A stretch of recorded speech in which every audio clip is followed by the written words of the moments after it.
Bismillahirrahmanirrahim. Assalamualaikum warahmatullahi wabarakatuh. Innal hamdalillah nahmaduhu wa nasta'inuhu wa nastaghfiruh wa na'udzu billahi min shururi anfusina wa min sayyiati a'malina may yahdihillahu fala mudilla lahu wa may yudlilhu fala hadiyalah. Asyhadu an la ilaha illallah wa asyhadu anna muhammadar rasulullah amma ba'du.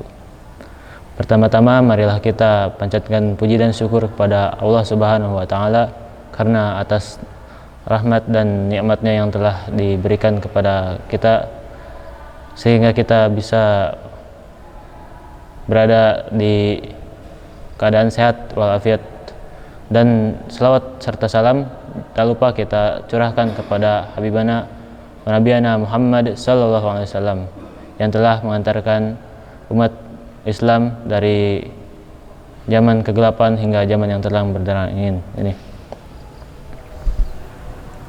Hadirin yang dirahmati Allah, di sini saya akan menjelaskan mengenai barang temuan atau luqatah. Secara bahasa, luqatah biasanya disebut merupakan sesuatu yang dipungut. Ini merupakan istilah untuk sesuatu yang engkau temukan dalam keadaan tercecer lalu engkau memungutnya.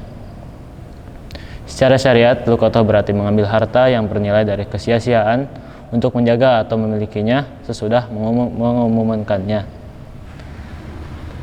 Rasulullah SAW pernah ditanya tentang luqatah, lalu beliau menjawab, kenalilah tali pengikat dan kantongnya, kemudian umumkan selama 1 tahun. Lalu bila kamu tidak mengetahui pemiliknya, maka silakan menggunakannya, dan hendaklah ia menjadi barang titipan di tanganmu. Tapi bila suatu saat pemiliknya datang, maka serahkan padanya.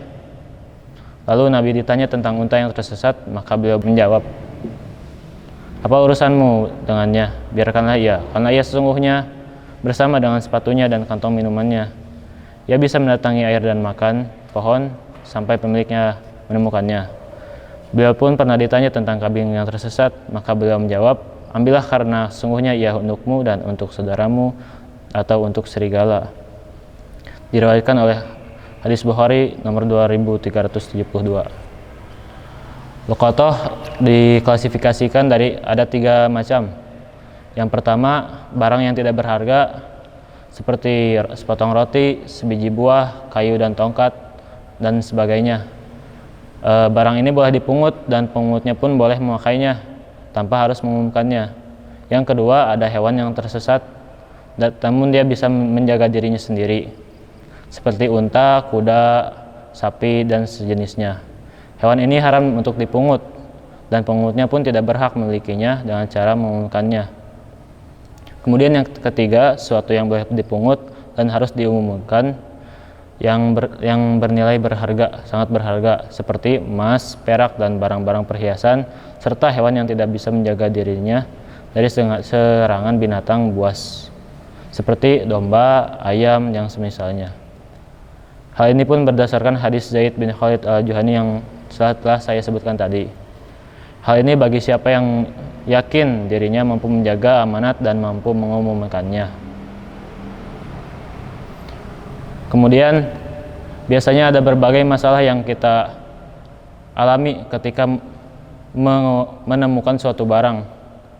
Yang pertama, biasanya bila barang yang dipungut adalah hewan yang bisa dimakan, maka dia diberi pilihan antara memakannya dan membayar harganya saat itu, atau menjualnya dan menyimpan harganya untuk pemiliknya setelah mengenali ciri-cirinya.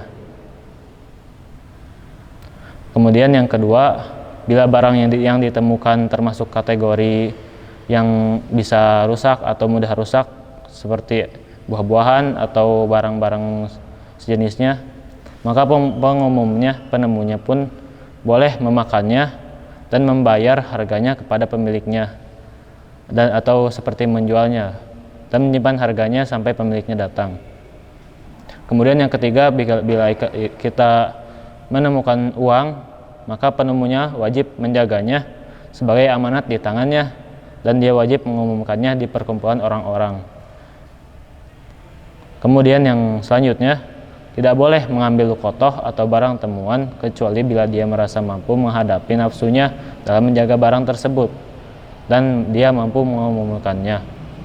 Karena mengumumkan barang temuan yang dipungutnya adalah wajib, hukumnya wajib. Lalu bila dia memilih untuk memungutnya, maka dia harus mengenali ciri-cirinya kemudian mengumumkannya selama setahun penuh. Jika dalam setahun penuh itu tidak ada pemiliknya yang datang, kamu boleh untuk memilikinya. Tapi jika pemiliknya datang dan mampu menyembuhkan tanda-tanda yang sesuai dengan ciri-cirinya, maka dia harus dan wajib menyerahkannya kepadanya. Kemudian, penemu pun boleh memiliki barang yang ditemukannya setelah menemukannya selama setahun, seperti yang telah saya sebutkan tadi. Kemudian, barang temuan yang dipungut oleh anak-anak dan orang yang lemah akal, maka wali keduanya yang bertindak atas sebagaimana yang telah dijelaskan sebelumnya. Kemudian ada barang temuan yang ditemukan di daerah haram, tidak boleh dimiliki dalam kondisi apapun. Ia wajib diumumkan sepanjang waktu hingga pemiliknya datang.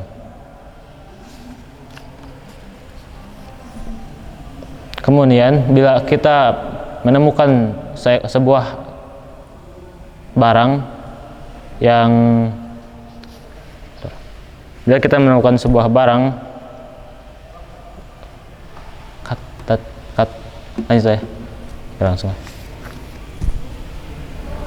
Kemudian bila kita menemukan seorang anak yang terlantar atau yang tersesat di jalanan, di pintu masjid atau di tempat lainnya yang tidak diketahui nasabnya atau penanggung jawabnya, tidak patut untuk membiarkannya berdasarkan firman Allah, wa ta'awanu 'alal birri wat taqwa di surat Al-Maidah ayat kedua, dan tolong menolonglah kalian dalam mengerjakan kebaikan dan takwa.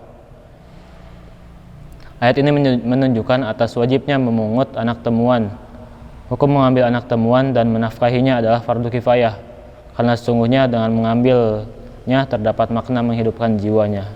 Harta yang didapatkan bersamanya adalah harta miliknya sebagai bentuk pengamalan fakta yang zahir, karena tangannya menggenggamnya. Penemunya boleh menafkahinya dari harta tersebut. Lalu bila penemunya tidak mempunyai harta, maka dia menafkahinya dari harta baitul mal. Status anak temuan adalah merdeka dan muslim dalam segala hukum-hukumnya, kecuali bila ditemukan di negeri kafir, maka dia kafir. Nasab anak temuan ditetapkan berdasarkan pengakuan orang yang kemungkinan besar ia berasal dari kalangan mereka. Bila ada dua orang atau lebih yang memperebutkan nasabnya sementara tidak ada bukti, maka diserahkan kepada qafah. Atau qafah itu adalah orang yang bisa menelusuri dan mengetahui jejak nasab dengan mengenali kemiripan seseorang dengan saudara dan bapaknya. Orang yang paling berhak untuk pengasuhnya adalah orang yang memungutnya, dengan syarat ia adalah orang yang merdeka, dipercaya, dan bertindak dengan sadar. Tidak ada hak bagi orang kafir dan pula orang fasik atas orang muslim.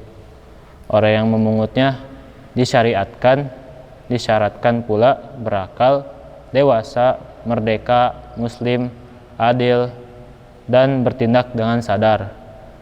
Sehingga penemuan oleh anak-anak, orang gila, hamba sahaya, orang kafir atas orang muslim, orang fasik, dan orang yang kurang akalnya tidak sah.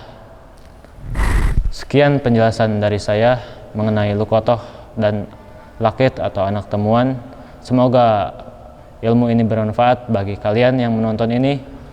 Wassalamualaikum warahmatullahi wabarakatuh.